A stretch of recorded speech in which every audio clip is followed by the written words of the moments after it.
To the eye, Locust Grove, Oklahoma may seem like an average country town, filled with ranchers, small-town hospitality, and long-life residents. It's the type of town where everyone knows everyone, but even the sleepiest towns have skeletons in their past. Known locally and nationally as the Girl Scout murders, Camp Scott is home to the infamous tragedy. In the early hours of June 13, 1977, as the camp slept, 3 scouts of the Kiowa tent were murdered during a thunderstorm. Lori Farmer, Doris Milner, and Michelle Goose of Broken Bow, Oklahoma were brutally slain in their tent and placed upon the trail leading to the showers. That morning at around 6 a.m., a counselor walking the trail made the grave discovery. 2 girls were placed together 150 yards from their tent under a tree while still in their sleeping bags, and the other further down the trail. Following the discovery, the remaining campers were evacuated and bused home without explanations. The camp would immediately be shut down permanently. 2 months prior, during training, a young woman had her belongings ransacked and stolen. Left in its place was a startling note vowing that on the first night of camp, 3 scouts would be murdered.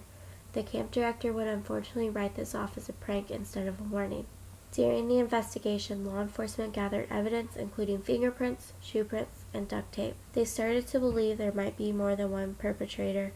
A key aspect of the investigation is the pallet that held the girls' tent. It appeared to show that the suspects tried to wipe it clean even though it was soaked with blood. The day of the crime, a man found sleeping in his car near the camp was detained, but soon released. Throughout the investigation, the sheriff, the DA, and the Oklahoma Bureau of Investigation are caught releasing contradictory statements to the media.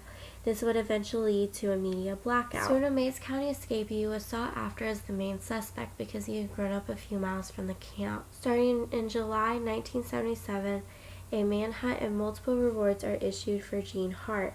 It wasn't until April 16, 1978, he was found 45 miles from the camp in the home of Sam Pigeon.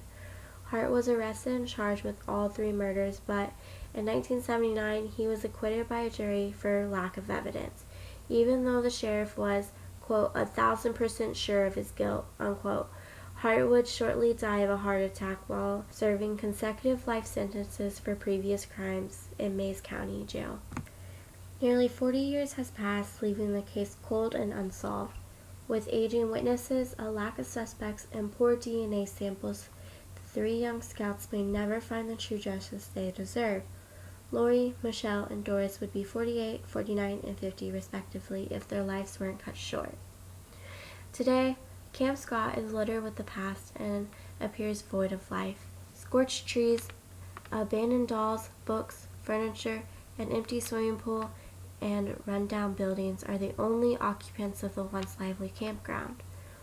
Walking its trails is like looking through the past.